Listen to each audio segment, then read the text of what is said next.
तो एक्सपोर्ट कहाँ से होता है?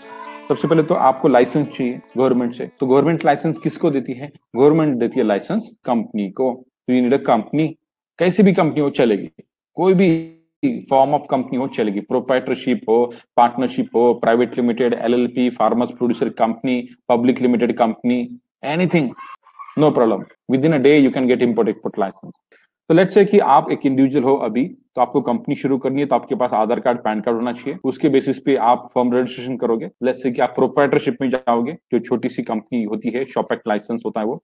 तो ये सारे काम आपके 4,000 रुपए में हो सकते हैं जो प्रोप्राइटरशिप में अगर जाएंगे तो आप। तो प्रोप्राइटरशिप लाइसेंस निकाली, उसके बाद उद्योग आधार आपको निकालना पड़ेगा, जो उद्यम लाइसेंस होता है एमएसएमई का, क्योंकि गवर्नमेंट के सारे स्कीम उनको दी जाती है उद्यम लाइसेंस के थ्रू। उसके बाद आपको बैंक अकाउंट खोलने हैं, करंट अकाउंट आपका होना चाहिए। आपको डॉलर्स कैसे मैनेज करना ये थोड़ा सीखना पड़ेगा।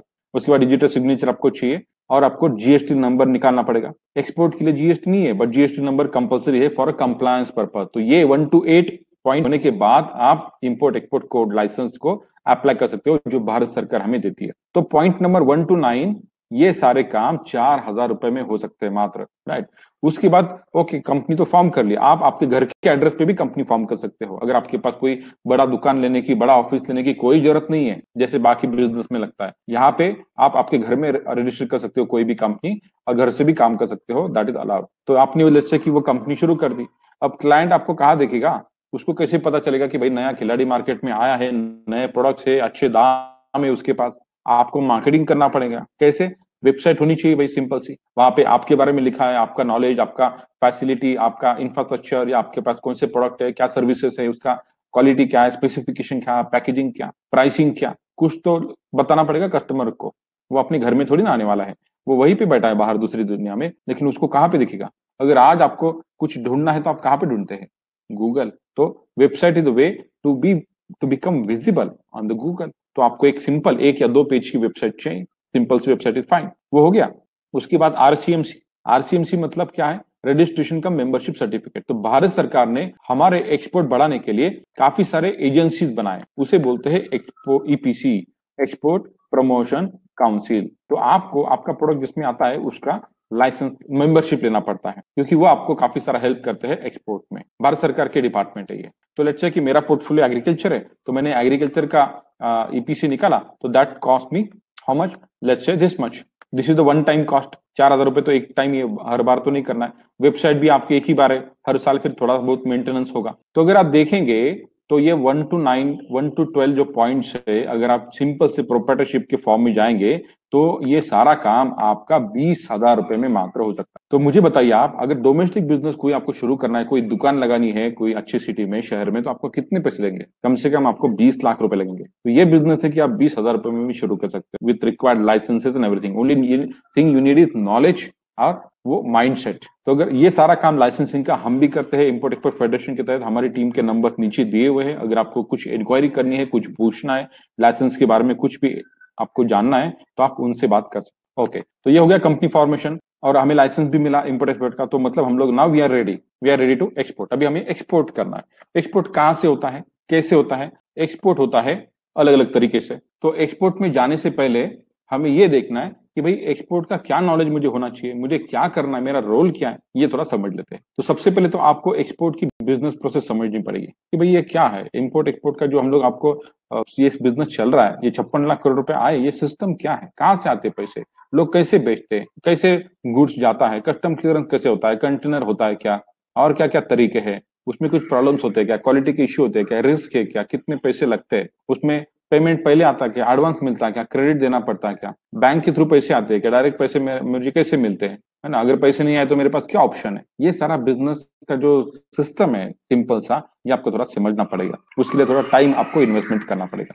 आपने कंपनी फॉर्म कर ली, उसके बाद आपको प्रोडक्ट सिलेक्ट करना है, आप बेचेंगे क्या, सम प्रोडक्ट और सर्विस। तो you need to identify that कि भाई हाँ मेरे पास 10 प्रोडक्ट है, लेकिन मैं शुरुआत कहाँ से करूँ। 1 या 2 प्रोडक्ट आप लीजिए, you figure out that there are some parameters. मैं तो कहूंगा कि जो आपके पास अभी ऑलरेडी आपके पास प्रोडक्ट है, दैट्स गुड, वहीं से आप शुरुआत कीजिए। बाद में तो प्रोडक्ट बदल भी सकते हैं, कोई प्रॉब्लम नहीं है। आपने एक बार एक्सपोर्ट किया ना, you get a confidence, you understand the system, then you can do hundreds and thousands of product. इतना ये इंपॉर्टेंट है ये जानना। उसके बाद आपको करना है मार्केट एनालिसिस। तो मार्केट एनालिसिस मतलब क्या होता है? तो भाई हाँ ये प्रोडक्ट मुझे दिख रहा है, मेरे पास है, लेट्स से राइस है, अभी राइस में पोटेंशियल क्या है, राइस एक्सपोर्ट होता है क्या? हाँ होता है। तो कौन सी कंट्री में जाता है? ओके, ये टॉप के 100 कंट्री है, उसमें से टॉप के 10 कौन से हैं? ये टॉप के 10 कंट्री है। कितना जाता है, कब जाता है, उनका साइकिल क्या है, कितना क्वांटिटी गया, कितने डॉलर्स आए, कौन सी वैरायटी का राइस गया, क्या पैकेजिंग में गया, उस प्रोडक्ट का आपको मार्केट एनालिसिस करना पड़ेगा। उस प्रोडक्ट कौन कौन सी कंट्री में ऑलरेडी जा रहा है, वही आपको ढूंढ के निकालना है और वहां से डिसाइड करना कि नहीं भाई ये 2 कंट्री मुझे ठीक लगती है, यहाँ पे एक मेरा रिश्तेदार है, यहाँ पे मेरा कोई ना दोस्त है, फ्रेंड है। तो हमारे पास कुछ ना कुछ नेटवर्क है, उसको यूटिलाइज करके और मार्केट के बारे में जानना पड़ेगा हमें। So there are some websites, tools, techniques to get this information about your product, about your market. Once you analyze the market, once you figure out that yes, these are the country, ये country को हमें बेचना है, अभी target करना है, यहाँ पे अच्छा वॉल्यूम दिख रहा है और यहाँ पे और पोटेंशियल दिख रहा है। उसके बाद आपको वहां पे कस्टमर ढूंढने हैं। आपको पता चल गया जैसे कि ये प्रोडक्ट अच्छा है, ये एक्सपोर्ट हो रहा है भारत से, ये कंट्री में एक्सपोर्ट हो रहा है, ये मतलब वहां उस कंट्री से इतने करोड़ या इतने डॉलर्स आ रहे हैं। अभी आपको ढूंढना है कि ये जो डॉलर्स आ रहे हैं ये कौन भेज रहा है, मतलब आपका प्रोडक्ट कौन बाय कर रहा है, वो आपको ढूंढना है और वो आपको मिल सकता है, वही आपका बायर है। आपको उसी से बात करनी है, उसको ही प्रपोजल भेजना है, उसको ही ऑफर करनी है, भाई ये मेरा प्रोडक्ट है, मेरे पास भी अच्छे दाम है, क्वालिटी है, मैं अच्छा काम करूंगा, let's do the business. But वहां तक पहुंचे तब तो आपको वो कस्टमर ढूंढना है। उसके बाद कस्टमर्स को आपको प्रपोजल देने पड़ेंगे, वो आपको सैंपल्स मांग सकता है कस्टमर, भाई दिखाओ फोटोग्राफ, दिखाओ स्पेसिफिकेशन भेजो, या तो फिर आप फिजिकल सैंपल भेजो, मुझे एक आधा किलो सैंपल भेजो, मैं देखूंगा कैसा है, क्या पसंद आया तो मैं आपको ट्रायल ऑर्डर दूंगा, या वीडियो कॉन्फ्रेंसिंग करो, या स्टॉक दिखाओ। ये सारी तैयारी हमें करनी पड़ेगी। वो हम पे क्यों विश्वास रखेगा? उसके बाद वो आपको अगर उसको सैंपल पसंद आए तो he will negotiate with you on what, on product quality, product price, product packaging, product quantity, your payment terms, your delivery terms, ये सब पे वो निगोशिएट करेगा। आपको पूछेगा कि भाई इसका प्राइस बताओ, तो आपको ये समझना चाहिए कि भाई प्राइसिंग कैसे कैलकुलेट करते हैं। एक्सपोर्ट का प्रोडक्ट का प्राइस तो पता है हमें, लेट्स से कि 100 रुपए किलो है, बट वहां पे मेरे फैक्ट्री में 100 रुपए किलो है, तो वहां से आगे जाने के लिए क्या क्या खर्चे हैं, पोर्ट के लेके जाने के लिए खर्चा है, पैकेजिंग के लिए खर्चा है, कस्टम क्लियरेंस का खर्चा है, जो फ्रेट देना है वो शिपिंग कंपनी को उसका खर्चा है, इंश्योरेंसेस का खर्चा है, कस्टम में ना कस्टम क्लियरेंस के जो करता है उसका एजेंट, उसका फी है। तो ये सारे खर्चे कितने होते हैं, क्या होता है, ये आपको कैलकुलेट करना है। उसमें फिर आपको आपका प्रॉफिट मार्जिन ऐड करना है।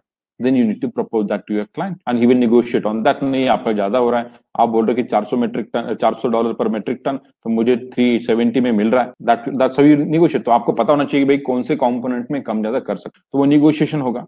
उसके बाद ये भी निगोशिएशन होगा कि भाई डिलीवरी कहाँ तक देनी है, मेरे फैक्ट्री से माल देना है उसको, वो उठा लेगा, या मैं इंडिया के पोर्ट तक दूं या उसके पोर्ट तक दूं, मतलब डिलीवरी इनको टर्म्स क्या है, एक्सवर्क्स है या फ्री ऑन बोर्ड है या CIF है या DDP है या उसके वेयर हाउस में जाके डालना है माल, सब कुछ पॉसिबल है। तो पेमेंट टर्म्स और डिलीवरी टर्म्स निगोशिएट होते हैं और दोनों पार्टी के बीच में एग्री होते हैं, एग्रीमेंट साइन होगा, जिसमें सारे टर्म्स कंडीशन लिखे होंगे, भाई कौन सा प्रोडक्ट, क्या क्वालिटी, क्या पैकेजिंग, कितना क्वांटिटी, क्या पेमेंट टर्म्स, क्या डिलीवरी टर्म्स, कब शिपमेंट करना है, everything is written in that agreement. तो वो होगा। उसके बाद अगर आपको काम शुरू करना है, अगर लेट्स से कि आपने एग्रीमेंट बना दिया और उसके तहत उसने आपको 30% एडवांस दे दिया, तो आपको क्या करना है, इंश्योरेंसेस लेने हैं और काम शुरू करना है। आपने फिर काम शुरू किया, मतलब क्या, आपको मार्केट से मटेरियल खरीदना है। हम लोग तो प्रोड्यूसर है नहीं सारे लोग, हम लोग तो ट्रेडर है, एक्सपोर्टर तो ट्रेडर है ज्यादा करके।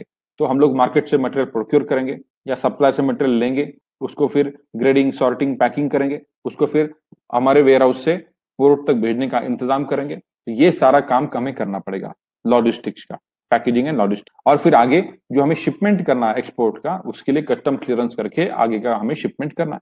तो वो होने के बाद आपका शिपमेंट हो गया, मतलब आपका एक्सपोर्ट हो गया। बट उसके पहले आपको हर एक स्टेज पे, अलग अलग स्टेज पे डॉक्यूमेंट बनाने पड़ेंगे आपके। सबसे पहले तो लाइसेंसेस है, उसके बाद इनवॉइसेस है, उसके बाद पैकिंग लिस्ट है, या आपके बाकी सारे डॉक्यूमेंट है। शिपिंग, जब शिपमेंट होगा तो उसका डॉक्यूमेंट आपको मिलेगा। ये सारे डॉक्यूमेंट आपको बहुत इंपॉर्टेंट होते हैं, आपको संभाल के रखने पड़ते हैं। उसमें से कुछ डॉक्यूमेंट आपको आपके कस्टमर्स को देने हैं, कमर्शियल डॉक्यूमेंट, वो हम लोग आगे वाले स्लाइड में देखें। वो डॉक्यूमेंट देंगे तो उसके बाद वो जो बचा हुआ पैसा है वो आपको देगा।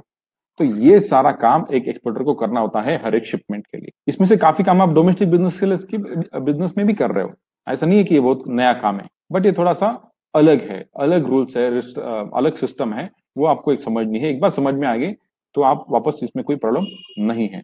वो जो लोग 56 करोड़ का बिजनेस कर रहे हैं, 56 लाख करोड़ का, ये सारा इस सिस्टम के तहत ही बिजनेस कर रहे हैं। अभी देखते हैं कि एक्सपोर्ट कैसे होता है। तो एक्सपोर्ट 4 तरीके से होता है। लेट्स से कि ओशियन, मतलब समुद्र से भी होता है, एयर से भी होता है, रोड से भी होता है, रेलवे से भी होता है। तो सबसे ज्यादा एक्सपोर्ट होता है ओशियन से, समुद्र से। पोर्ट से होता है एक्सपोर्ट, जहाँ पे बड़ी बड़ी शिप, बड़े बड़े वेसल आते हैं, फिर हमारा मटेरियल जो होता है कार्गो, उसको कार्गो बोलते हैं, वो कंटेनर में रखेंगे और कंटेनर वेसल पे रखेंगे और वेसल हमारे इंडिया के पोर्ट से दूसरे कंट्री के पोर्ट पे वो मटेरियल लेके जाती है। तो ये हमारे इंटरनेशनल पोर्ट्स हैं।